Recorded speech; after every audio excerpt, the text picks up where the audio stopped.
Thank you for waiting. I finished checking your adventurer handbook. Here are your commission rewards.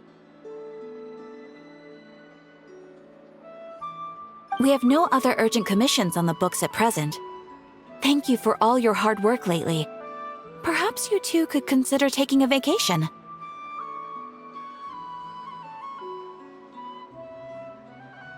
Amazing! Paimon never thought we'd end up having downtime and not cry.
Things were pretty hectic when we first got here. Everywhere you looked, it was either the Wild Hunt causing chaos or the Fatui stirring up trouble.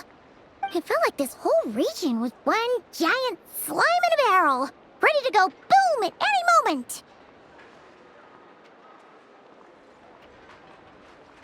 Sure have. Things were looking pretty dicey, but in the end, we managed to turn it around. Whoa! Paimon just got deja vu! Oh, that's right. It's because we've done this like a million times now. Ah, yes. Are you two aware that the Moon Prayer Night is soon to take place? Oh, yeah. Llama told us that was coming up soon. Wait, why do you mention it, though? Do people in Nasha Town celebrate it, too? Paimon thought it was just for Moon Goddess worshippers. You're partially right. Most people in Nasha Town just see the festival as an opportunity to do business. They do not concern themselves with the religious element. The festival was first celebrated by the Frost Moon Scions. On this day, they would wear moon prayer blossoms and celebrate the birth of the moon goddess through song and dance. They would also prepare food and handicrafts and give them as gifts to others. Over time, it became Nodcry's most lively festival. Oh, sounds like fun!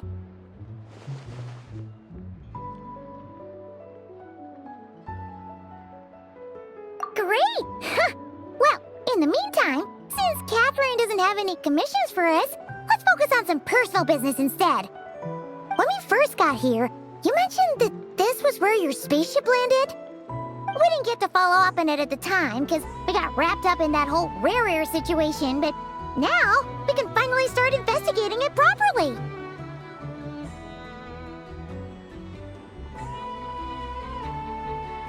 Well, there's a saying Paimon's heard around these parts, which goes, if you lift up a rock, you'll find something you weren't looking for. By that logic, you'll never find what you're looking for while you're searching, but the moment you stop looking, it'll jump right out at you. Could be worth a try though, right? Anyway, Paimon suggests we focus on other stuff we want to do for now, and just keep an ear out for spaceship-related intel as we go.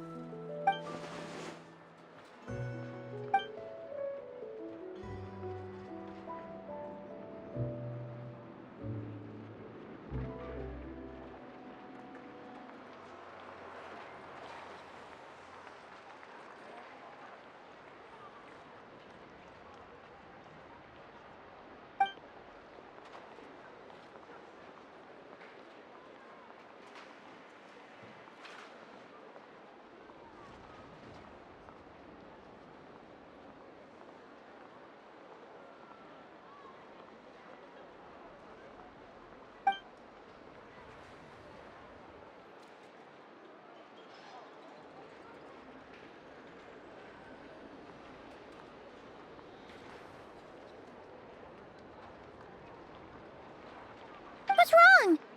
You look super serious all of a sudden.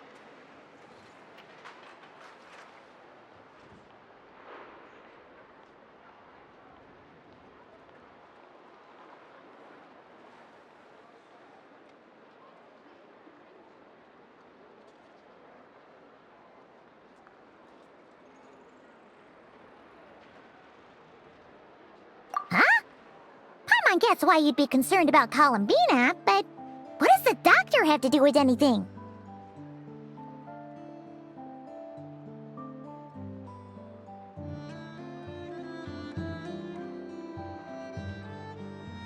Oh, that's true. And now that you mention it, we're definitely overdue for a showdown with the Fatui. It is weird that he hasn't shown himself this whole time. What could he be up to? True. Paimon would much rather deal with Marionette anyway. She says the meanest things, but when it comes down to it, she doesn't seem like a bad person. Maybe it's the pressure of being a Fatuse? Especially as a Harbinger. Does she feel like she's gotta act tough to keep up appearances or something? But then, every time we headed out with Rarear, she always wound up having to repair Polonia and her other robots. That's gotta sting. Losing face always hurts more for people who care a lot about their image. Just what? Relax, she's not even here. Huh? What's the matter? Oh, nothing. Sorry, we'll be on our way now. Where are we again? Oh yeah, Columbina? Right, yeah, let's go see Columbina.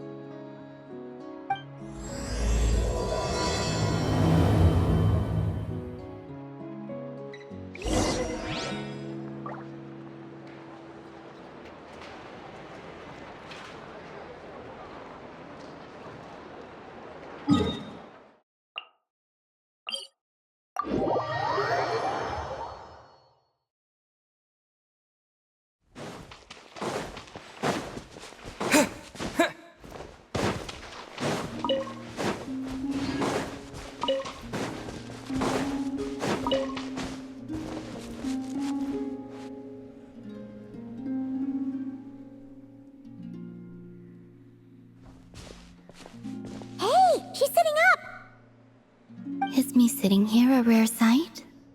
No, we just thought you'd be resting. Perhaps I would have been, were it not for the sudden arrival of some unexpected guests. Not that I consider it a disturbance. After all, you're the only ones who are free to enter. Would it not be a little unfriendly of me to lie down while we speak? I didn't realize you put so much thought into little things like that.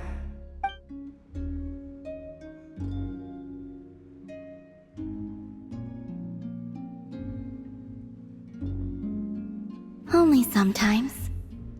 There have been moments lately where I think about you and your companions.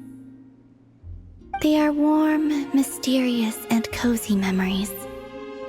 Very few of my past memories are anything like that. They say that travelers return home bearing bags full of souvenirs. But my luggage was empty, and I believed it would stay that way. Return home? So, you're still planning on returning to the moon? Yes. This planet continues to reject me, reminding me that I do not belong here. If I remain in Teyvat, there will come a day that I disintegrate. And I don't mean reduced to dust, or turned into food for the flowers. I mean, I will cease to exist entirely. Alright then. Well, we're sure gonna miss you. But it sounds like we'll have to say goodbye. How do you intend to return? The moon prayer night is soon to arrive. On that day, the moon will be closest to Teyvat. The Kuvaki in this land will reach its peak at that time. I merely need to grasp the tide, and with relatively little effort. Oh, Paimon gets it! It'll work like a slingshot! You make it sound like she's gonna get blasted up to the moon. If I did that, I suspect I would crash into the false sky. I will be using a much gentler approach. But I do like the analogy. It's fun. You see? She gets Paimon's sense of humor. In the blink of an eye, the time has come to part ways. It does feel that way, doesn't it? Time seems to fly fastest when you are enjoying it. I have always thought of myself as a wanderer on this earth, and it has never expressed any desire to keep me here. Yet, just as I plan to depart, it tugs at my arm. Is this a gesture of affection? Or is the world mocking me? Oh. Were you hoping I can answer that? Yes. You are a traveler, so you must have a lot of experience in this area. Then, what I would say is... enjoy the moment. That's right! Don't overthink it! Happiness is happiness and joy is joy! The point is to enjoy it, not analyze it! I see. Then what I would say is, even though I am very tired right now, I am still happy. I can't tell from the tone of your voice. Oh, really? You don't think I sound happy? I'm just kidding. I could tell you were in a good mood today from the moment we saw you. Ah, a joke. Albeit not a funny one. Anyway, I assume you're here about you-know-what. Give me your hand. Actually, it's not that. There's something else we wanted to discuss with you. Oh. Then, do you still want to give me your hand? Or not? Sure.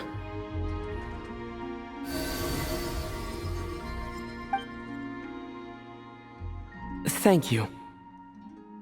So, I've heard that in the Moon Prayer Nights of the past, people here would hold celebrations in the Moon Goddess's honor. Since you helped so much in our fight against the Rehir of Solnari, I think you deserve a farewell party before you return home. I haven't asked everyone else for their opinions on this yet, but I'd like to invite you to join the upcoming Moon Prayer Night. I've never joined a moon prayer night before. I'm not sure what I would even do. Oh, don't worry about that! We take care of everything! All you need to do is show up. Of course, there's no need to force it if you're not feeling strong enough. It's just, this kind of felt like a golden opportunity. But they call me Kutar, and the Fatui have an arrest warrant out for me. I shouldn't appear in public right now.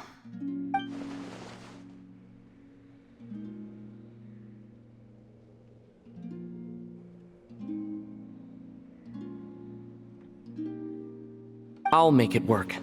You have my word. Yeah, we got your back!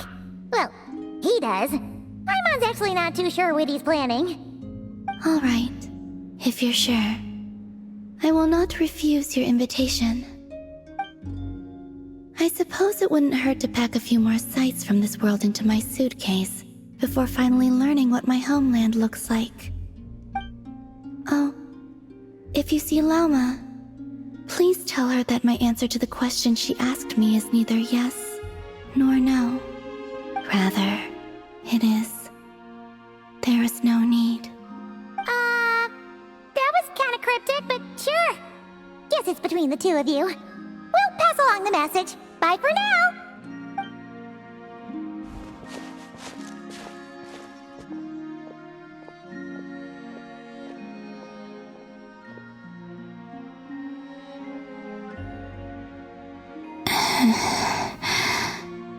And also, I do not know.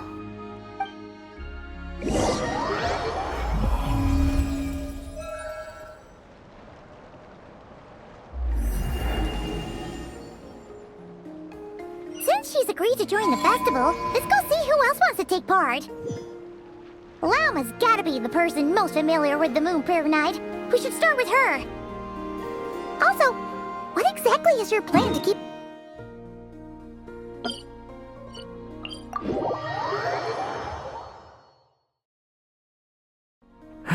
Not sure yet. I'll figure something out. What? Are you serious? And Paimon even gave you her vote of confidence back there!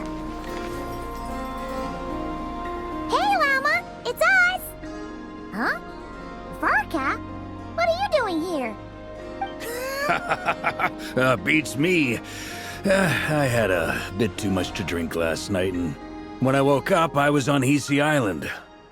Mr. Varka is helping to oversee Nasha Town's preparations for Moon Prayer Night.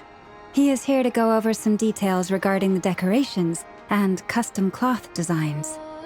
Right, yeah, that too. What do you mean, that too?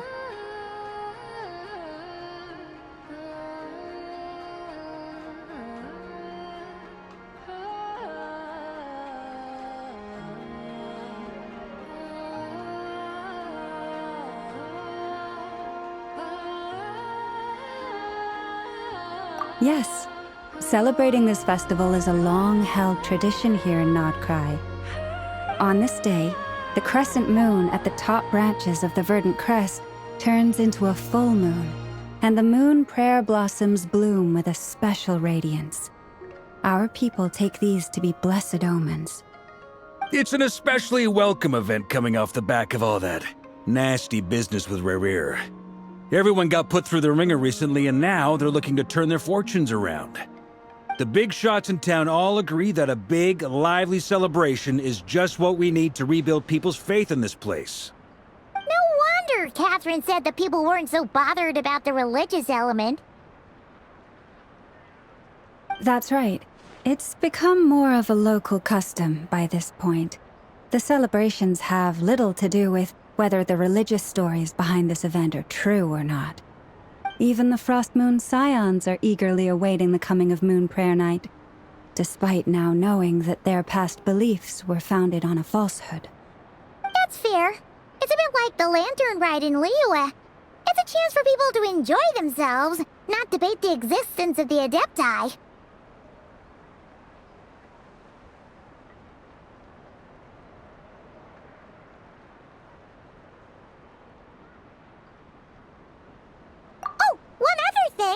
We just went to see Columbina. We went ahead and invited her to take part in the festival this time. Hope it's okay. Wait, so... you mean she agreed to it? Huh. That's quite a surprise. Then, I suppose that she intends to return to the moon on that day. Oh, yeah. It's kind of a complicated process, but basically, it's like a slingshot.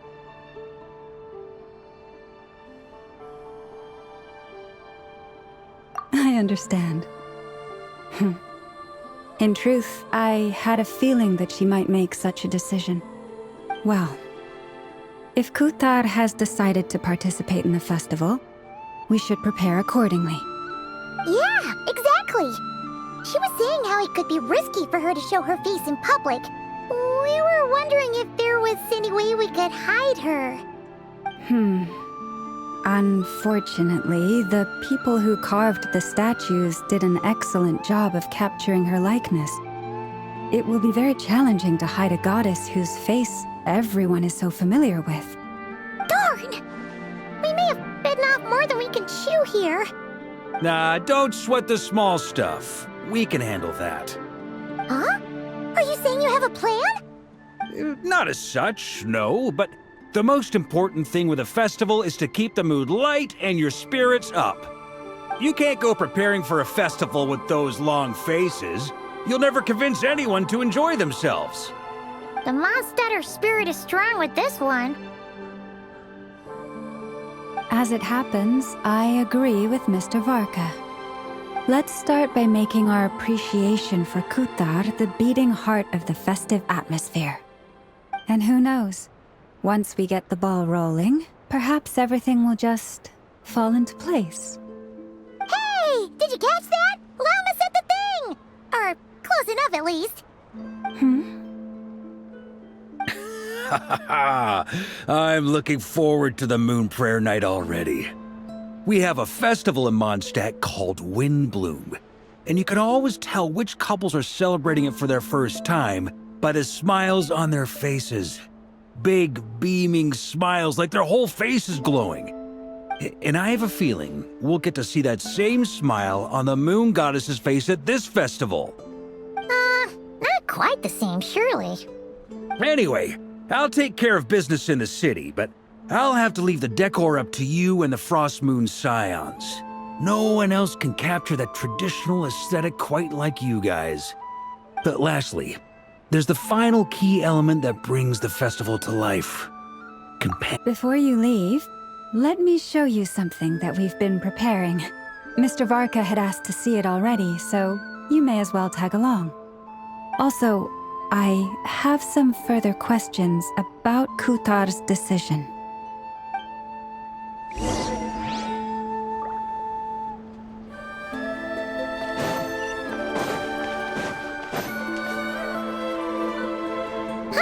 What's this?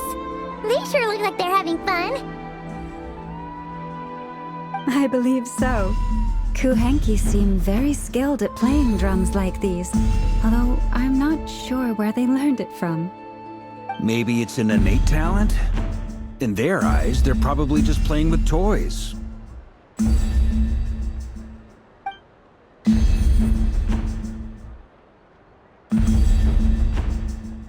Wanatar! You wanna play too?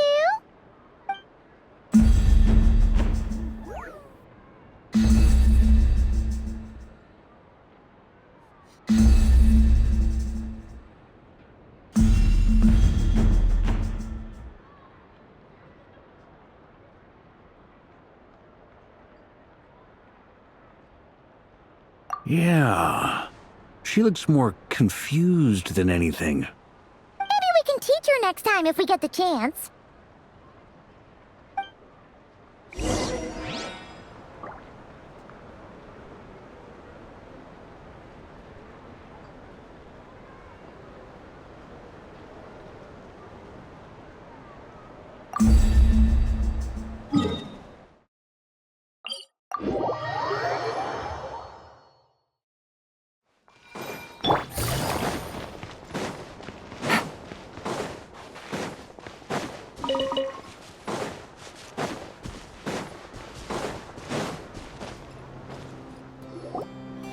Everyone seems hard at work.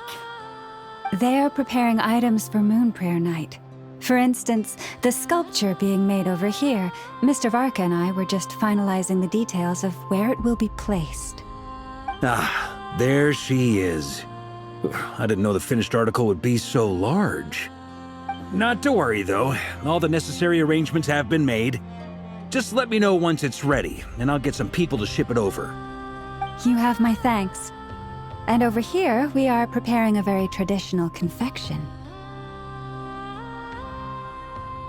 Oh, look at all these colors! It looks great!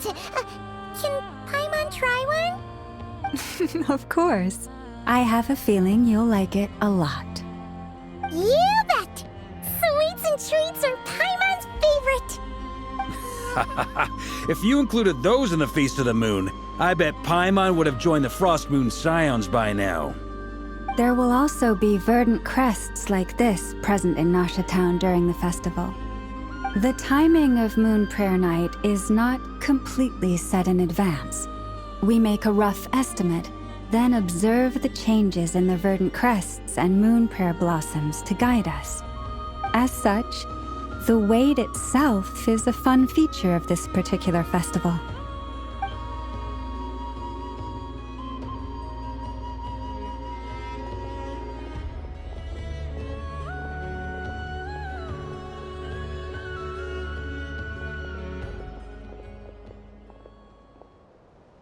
Let's talk here. To tell the truth, I am very surprised to hear that Kutar is willing to participate in the festival. I once asked her if she'd be willing to stay with the Frost Moon Scions. I could introduce her to everyone, and we could be a family to one another. She did not answer, but she has not appeared here since. I took this to mean her answer was no, but if that were the case, she would not have accepted this invitation.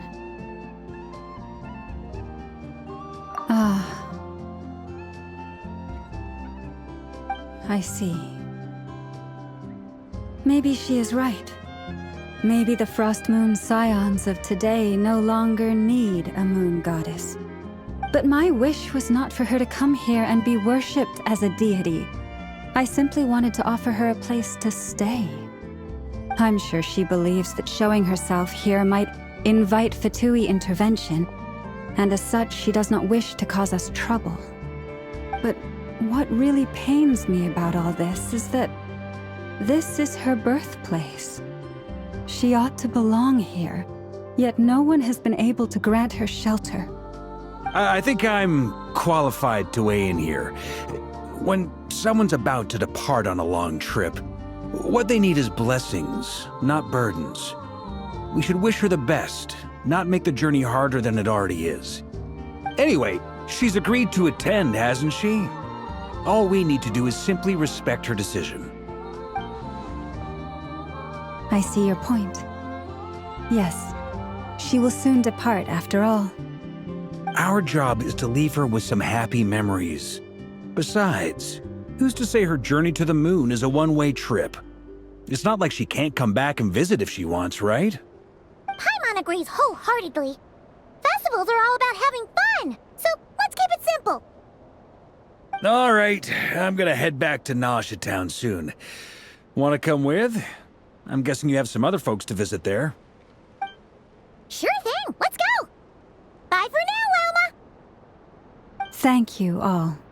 Goodbye.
Huh? Hey, over there! It's Durin and Albedo with Flints! What could they be chatting about?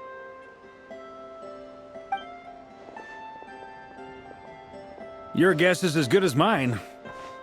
Ah, Grand Master, and the Traveler and Paimon. Hello there. It's been a while. Perfect. We have some new volunteers for our investigation.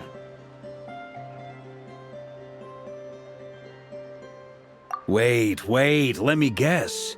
The righteous Lightkeepers are finally ready to hunt down the Abyssal Dragon? Haha. Yes, that too. Yeah, right! Oh, wait! Why does everyone keep saying that too? Well, to be precise, the facts match, but not the causality. Wait, so I guessed right? Half right! Don't act so impressed with yourself. Maybe I can explain. We ran into Mr. Flint's north of Nausea Town. At that time, we just noticed a few abyssal creatures out in the wild, but the strange thing was, I didn't detect any traces of abyssal energy on them at all.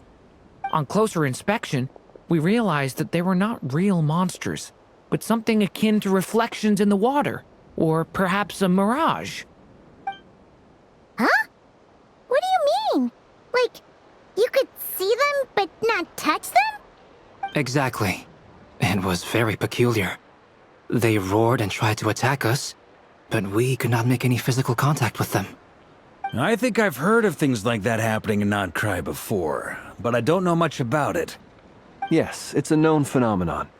Mirage-like illusions tend to appear in Nodcry in the run-up to Moon Prayer Night. From a distance, they appear quite real. I myself thought that Misters Durin and Albedo were locked in battle with abyssal monsters when I first arrived. But after sharing intel and investigating a little further, we can confirm that these illusions are harmless. There is no great cause for concern. All the mirage stories I've heard are either animals, rocks, or small houses. Abyssal monsters, though? That's a first. It's a first for me, too. So I'm planning to look into it further just to be on the safe side. I intend to inspect a few more locations. What about you two? Any plans? Alice contacted me a few days ago. She'd like me and Durin to assist her with an experiment. But we lost contact shortly after receiving the message. I'm sure that comes as no surprise to anyone familiar with her. We don't know when the wind will blow, yet when the wind blows, we will know. That, in a nutshell, describes how Alice operates. Yeah, that tracks. Okay. Well, I suggest we investigate this mirage business in the meantime. It's piqued my curiosity, and I'm pretty sure I know someone who will already be 10 steps ahead of us. Well said. Right? Whatever's happening in Nocturne, she always seems to be the first one to know.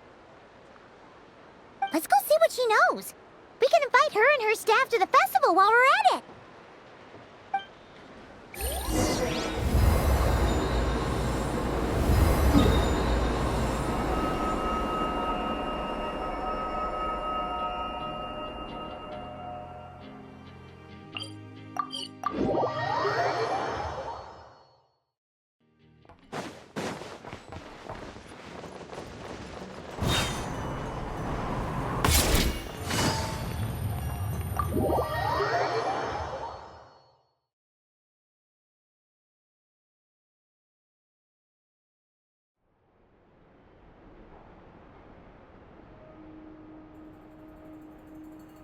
You're right, I have noticed.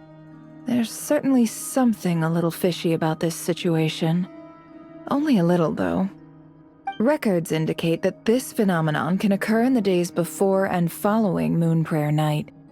That said, it has always been a rare sight in the past. The odds of encountering these phantoms are similar to looking up in the night sky, happening to see a shooting star, and managing to make a wish before it disappears. But this time, either everyone's getting lucky, or they're appearing far more frequently than usual. Yehoda's out gathering intel as we speak. In the meantime, let me check off some points of interest. First, the Abyss. The ones we saw seem to be abyssal monsters. Indeed. But we have identified one location where many more of them have made an appearance. And not just monsters, but human phantoms, too. Given the scale and nature of the phantoms, it's almost as if someone's last memories are coming to life. Or perhaps the memories of multiple people. Oh. So you mean the phantom monsters are hunting down the phantom humans? Exactly. The phantoms can interact with each other, but we have no means of intervening. In addition, some of the human phantoms would seem to be from the very distant past. This is clear both from the clothing they wear and the stories they tell. They claim to be from Hyperborea, a name which I've heard from Lauma before. If this is true, it means they must be from 6,000 years ago. Did Paimon hear that right? 6,000 years? It sounds like this merits further exploration. That'd be a big help. I'll leave it with you, Albedo. My knowledge of ancient history is non-existent. I used to doze off every time the pre-Knights of Favonius era came up in class. It's quite a miracle that you were able to understand these phantoms' speech, given how long ago they lived. I suppose you're right. But I'll leave the archaeologists to ruminate over that conundrum. As an intelligence broker, my sole interest is in the value of the information I gather. Which, in this case, hopefully means earning myself some good favor with our dear Lady Moonchanter.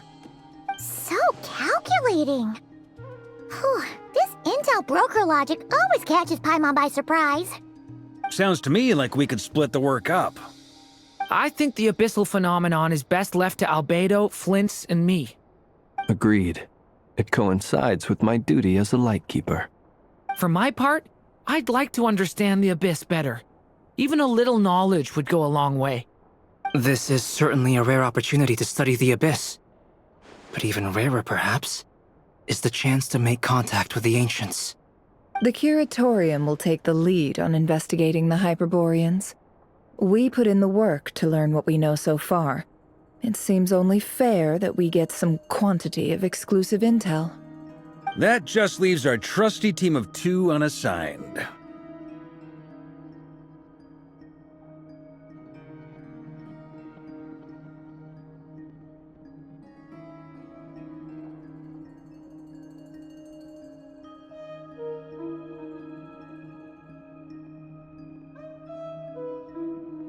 Since you became an honorary knight, of course. This was part of my grand plan all along. Ha ha ha! Oh yeah, by the way, we managed to convince Columbina to come to the Moon Prayer Night celebrations. Would you and Yehoda like to join too? She agreed to that? Huh. Quite an achievement. Never underestimate the traveler, I guess. I'd be happy to join. No point shutting myself inside when the streets are all decked out. I doubt any clients will be visiting during the festival in any case. And Yehoda loves a party, so I'm sure she'll jump at the opportunity. No, no, no, no, no, no, no, no, no, no! Way to contradict me in front of... Wait, no, that's not what I have bad news, boss! So many people. All right, everyone inside, quick!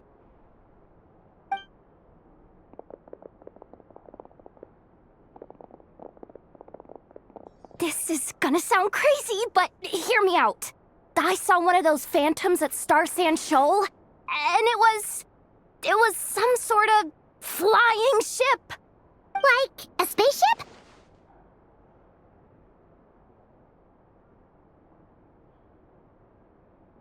That's gotta be the one you came to Tibet in. You said you saw the same thing through the moon marrow, right? Huh? You already know about it? Ugh, I thought I was gonna blow people's minds. Turns out I'm the last to find out. Wait, back up. You came here in a spaceship? Now my mind is blown! What's it like on the inside? Was it like flying through space? I want to know everything! Yep, exactly. Huge discovery. You're the best. Second best intel broker in the world. After your boss, of course. Wow. Really? Well, I don't know if I'm all that, but... I guess that decides where we're heading next. Come on, don't look at me like that. I know the spaceship doesn't have anything to do with me, but you don't want to leave me as the only one twiddling my thumbs, do you? Please? Fair enough. You can tag along. In that case, let's meet back here to discuss our findings once we're done. I wish everyone a productive investigation. You too.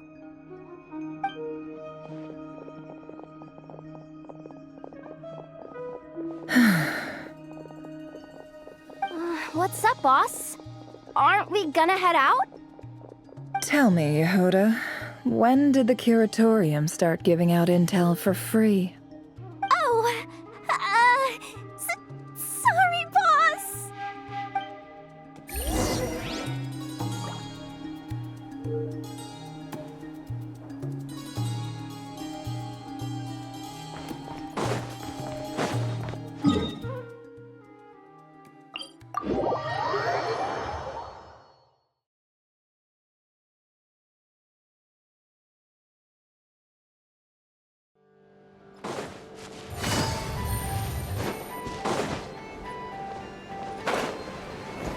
Take it easy.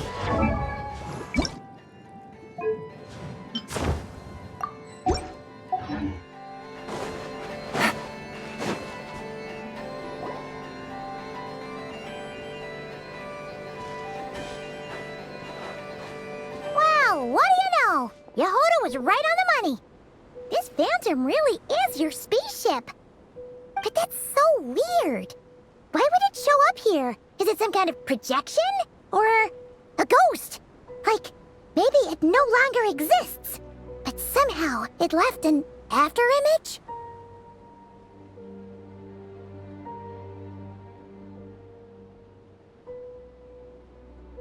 Ah, you're already here. Miss Lauma, what a surprise. I thought you were busy with festival preparations. I was, until one of our people informed me that a strange sight had appeared at Star Sand Shoal. No one's ever seen something quite like this before. I thought I should see it for myself. Same here. Oh, so we heard that these things appear around the festival period. Any idea why that is? Unfortunately not. We have very limited information about them, since they can't be interacted with. And no human phantoms have ever made an appearance before now. The most we've been able to deduce is that these sightings appear to be connected to the increase in Kuvaki energy around this time.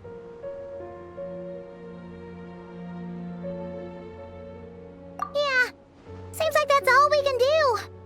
This is all so confusing. Allow me to lend you a hand.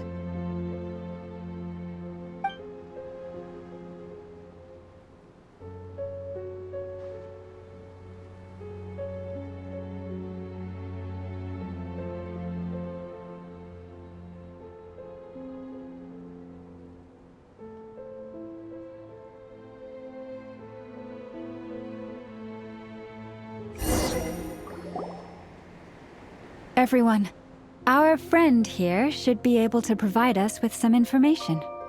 Is that a phantom rhymehorn deer? I've heard about how the Frost Moon Scions live in harmony with the animals and can even communicate with them. That's coming in handy now, for sure. Okay. Yes, I understand. Then how about this?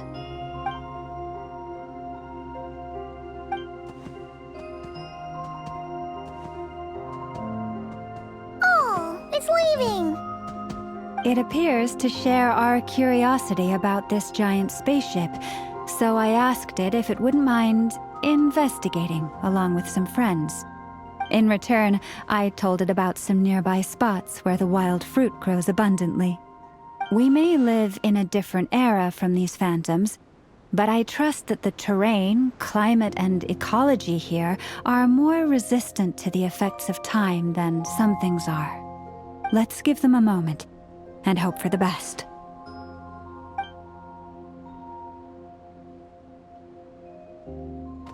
All back together?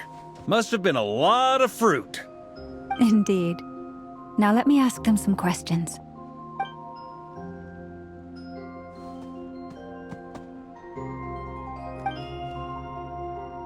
It did find a lot of wild fruit, enough for them to feast for a long while.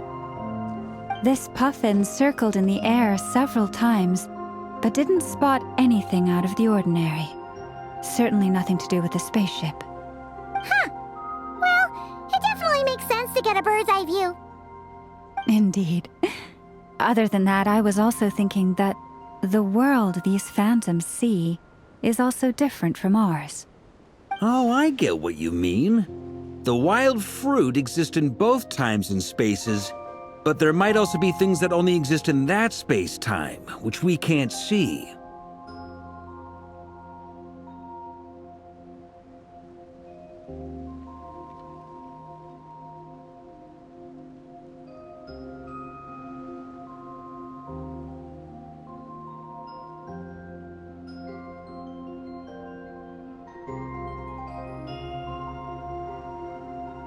Good point.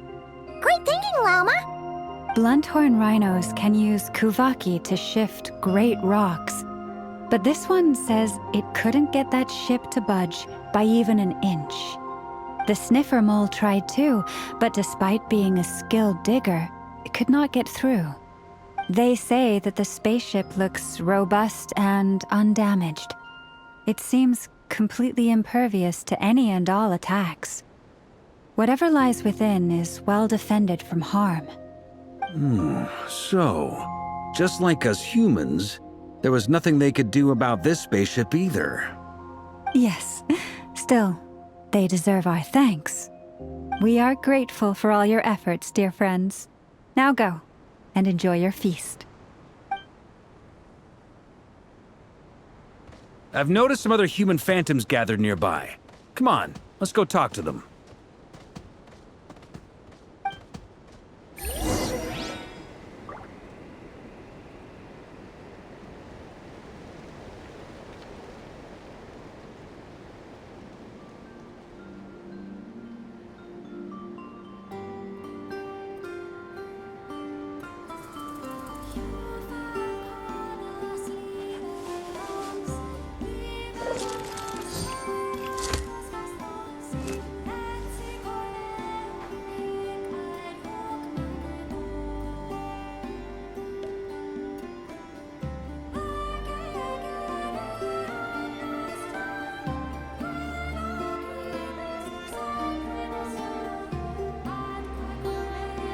Navigating the world is a whole lot easier with a few different identities to choose from. Need me to come up with some for you?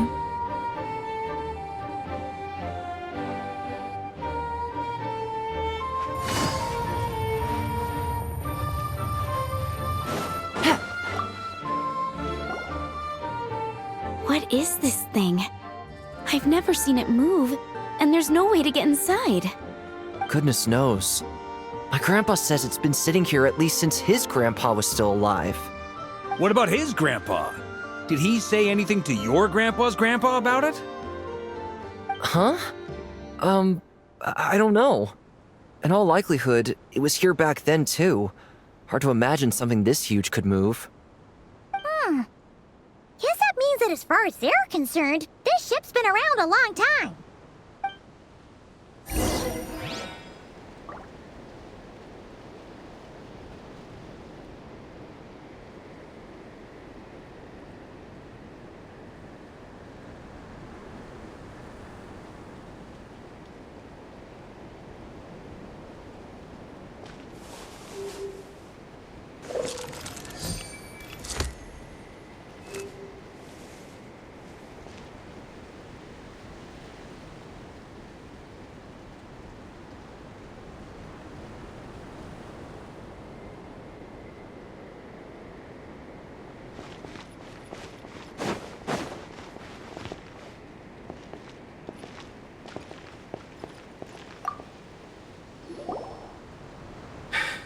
Come on, brothers!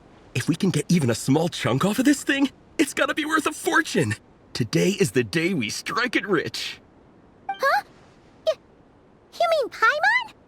Yes, brother, I shall join you. Let's make our fortune. We should go with them. What the? This thing is crazy tough. I can't even scratch it. What's it made of? Sorry, brother. Looks like we'll have to seek our fortunes elsewhere. Enjoying yourself? I was just seeing if I could influence this phantom's perception by playing. But nope, no dice.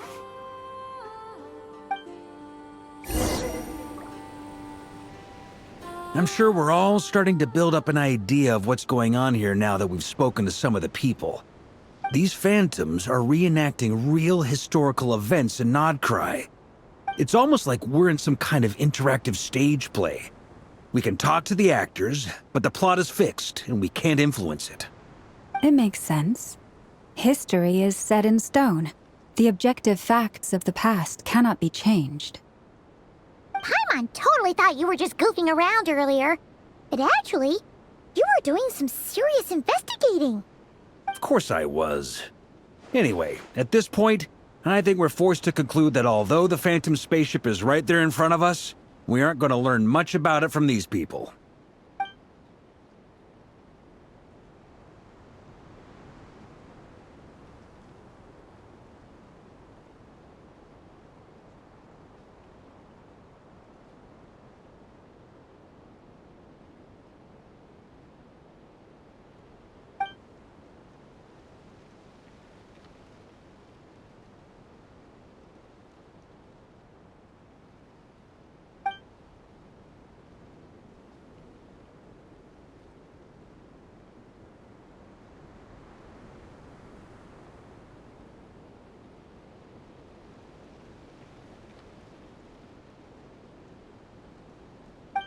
Don't be discouraged. If nothing else, this is proof of the ship's existence. And think about it. So many people tried to hack their way inside, but no one could get the door open. It's made of very tough material. To me, that says that we'll either find the ship itself or the story behind it. It's just a matter of time. Huh. Every now and then, when Varka gets serious, he actually does seem like Grandmaster material for once. I wonder how the others are doing. Let's head back for now. Sounds good. Also, drinks are on me if Team Knights of Favonius is the first to finish. Wait, we have a team name now? Am I in Team Knights of Favonius as well? You're very welcome to join. We've even got a cathedral ready for you. Isn't that technically blasphemy? You wouldn't dare make a joke like that if Barbados was in earshot. Nah, I'm sure Barbados doesn't mind a little harmless blasphemy once in a while.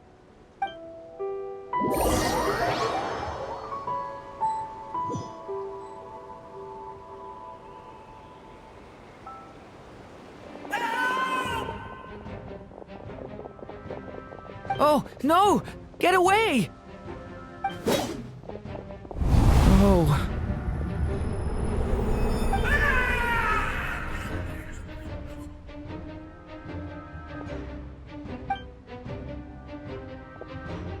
I know it's hard to stomach, Mr. Durin. But as I'm sure you've noticed, there is nothing we can do to intervene in that which unfolds before us. But we have to at least try. And try you have. But are you aware of how many unsuccessful attempts you've made now? I wasn't keeping count. I'm afraid this is the 39th failure so far. Or the 5th if we're only counting this particular victim. There are no indications that these phantoms may be altered in any way. You seem to have calmed down a little. I'll make us a fire. You should rest and have some water. Feeling any better now, Mr. Durin? May I ask a few questions? Be my guest. What exactly are we witnessing here? What happened to those people? My guess would be that we are seeing Nocturne during the Conrian Cataclysm. Would that be accurate? Conria. That is correct. As you know, once the Abyss senses even the tiniest crack, it floods in and spreads like wildfire. There was a time in the distant past when it permeated all of Nocturne, causing immeasurable harm. The people paid a terrible price to heal this land. Then, 500 years ago, the whole of Teyvat suffered an abyssal disaster. Once more, Nocturne was dealt a devastating blow. I see. In the face of the abyssal onslaught, all were like grains of sand tossed around by a tidal wave. Be they human, fae, or god. The moment you witnessed is but one drop in a whole ocean of catastrophe. All right. I guess that answers my second question, too. I wanted to know why there's nothing I could do to help them, and that's because what we are seeing is history. That would be my guess as well. As I understand it, history and fate are not all that dissimilar. The latter may be unseen to us, but both are immutable. Yes. Fate was determined long, long ago. I still have a couple of other questions for you, Mr. Flint's. You mentioned more than one abyssal disaster that has struck this land in the past. How can you be sure that what we're seeing is from the Conrian incident? And also, how are you able to stay so calm when you're talking about these events? From everything I know about you, you're not cold or ruthless, and you're not indifferent to the suffering of others. Alas, I am forced to show my age. I must be 600 or 700 years old by human measure. Wait, so you... One is not easily moved by history when one has witnessed the truth firsthand. I'm sorry. You needn't apologize. Your passion is a good thing to have. Treasure it, because someday you may find it in terribly short supply. Now, at the risk of offending you, I have a question in return. Your curiosity toward the abyss, is it born from hatred or because you sense its call? I only ask because I kept a fragment of Rerear's body in my lantern for a short time. Specifically, his heart. So I know what a burden it can be to carry the abyss with you. And I hear its power growling from somewhere within you. In my eyes, your mere existence is a miracle. My honest answer is... I don't know. I don't think I have the confidence to say for certain. What I will say is the abyss is not the only issue that haunts me. Even before I became who I am today, the question dogged me constantly. Should I even exist at all? My doubts remain unresolved. But when we fought Rerear, something became a little clearer to me.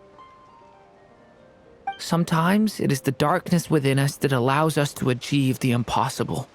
I certainly got the sense from your 39 attempts that you were trying to achieve the impossible. It sounds like you've resolved to see the truth for yourself. Absolutely. In that sense, he and I are quite similar. Then I wish you every success. I look forward to the day of your transcension. Well, if everyone's caught their breath, I suppose we should head back. Oh, and one last thing. I'd appreciate if you kept our discussion about history a secret.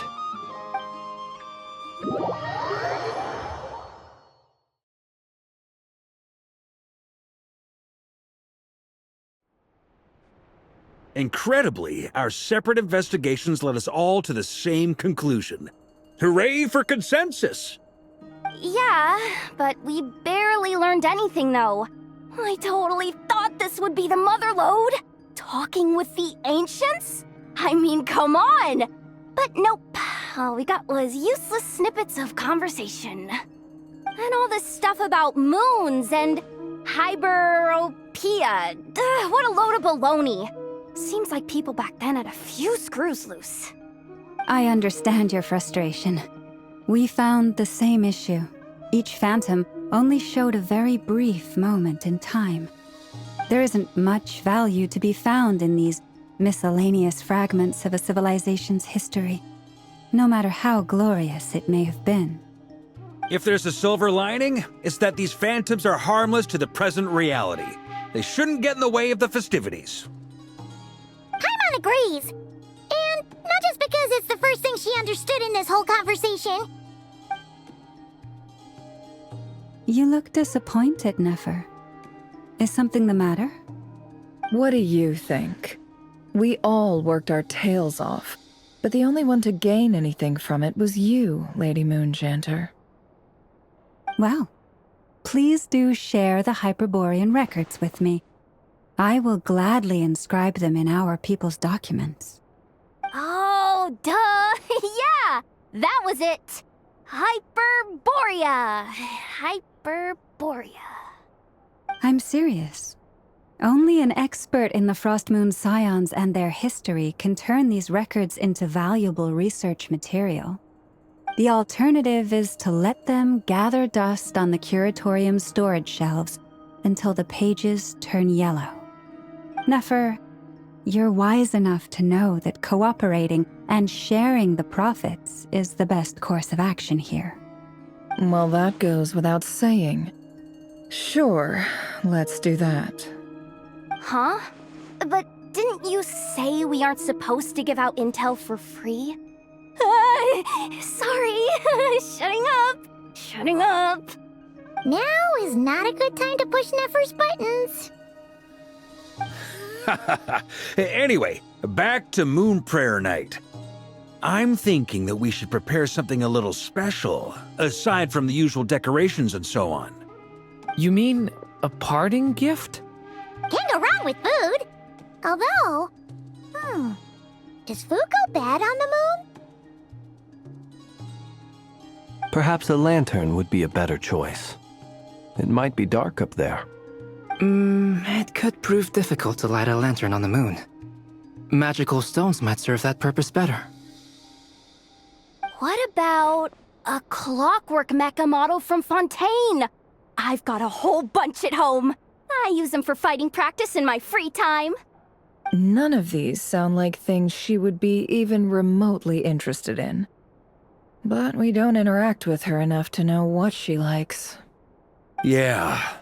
It would really save us the guesswork if someone could find out what she's into. Wait, what the? Traveler? They're all looking at you. Great! Haha, problem solved. Now, I need to stop by Dory's. Gonna need her help sourcing a bunch of stuff for the festival.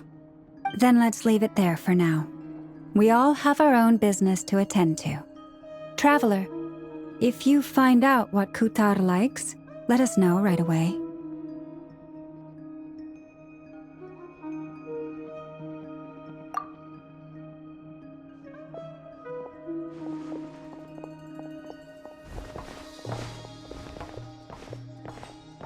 Is something the matter?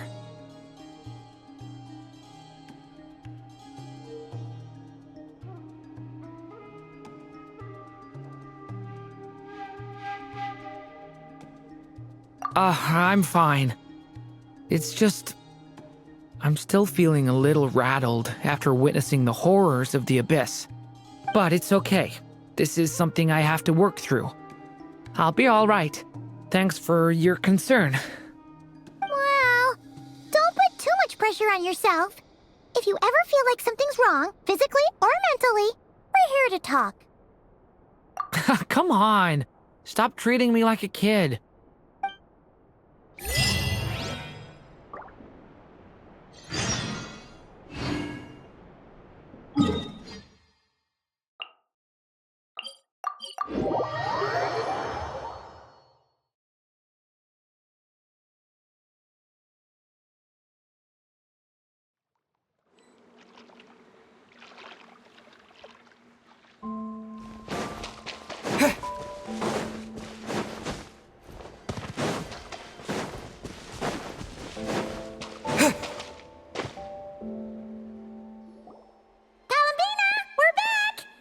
Huh?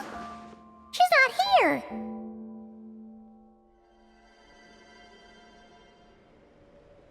Weren't there a few Kuhenki here last time too? Where did they all go?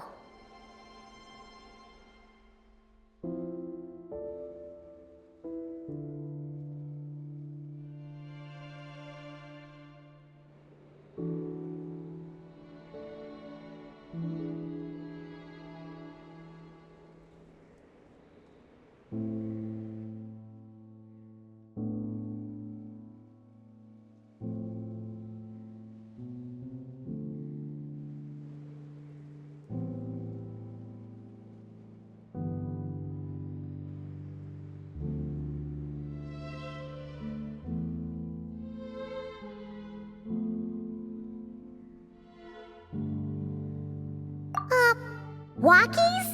For Kuhenki? You're not pets, you know. Oh, well. Looks like we just came at a bad time. Let's try again tomorrow. There's still a few days until Moon Prayer Night, so we're in no rush. Besides, she needs time to rest anyway.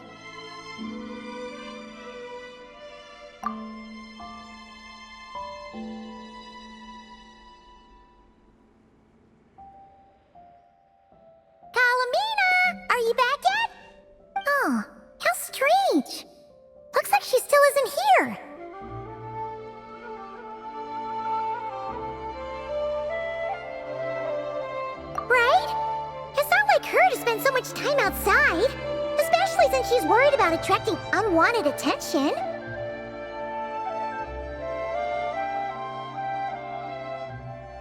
What about Luonatar? Luonatar, you there? Hey! Do you know where Columbina went? Sorry, didn't understand. But if you know where she is, could you take us to her?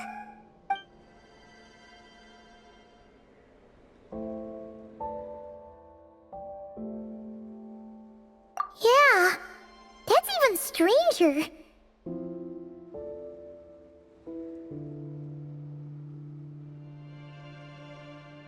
What about him? Oh, that's not good news. They change color when Columbina gets weaker, right? And they look super pale right now.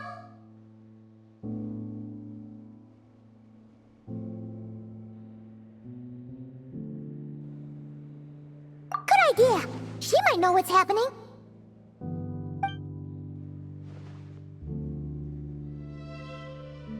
Velma! Ah, it's you. How is Kutar? Is she okay? No, she hasn't. I came here to check on her after I noticed the flowers had changed color. Based on past precedent, she must be very weak right now. Even getting up to walk would be a struggle. It seems unlikely that she wandered off outside. Not to mention that she doesn't do that at the best of times either. So yeah, this is super weird.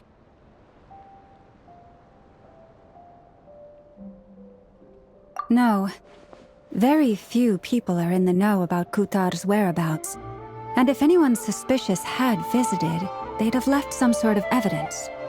Come on, let's go to Nasha Town. If anyone has seen her, someone there will know about it. It's not Cry's information hub after all.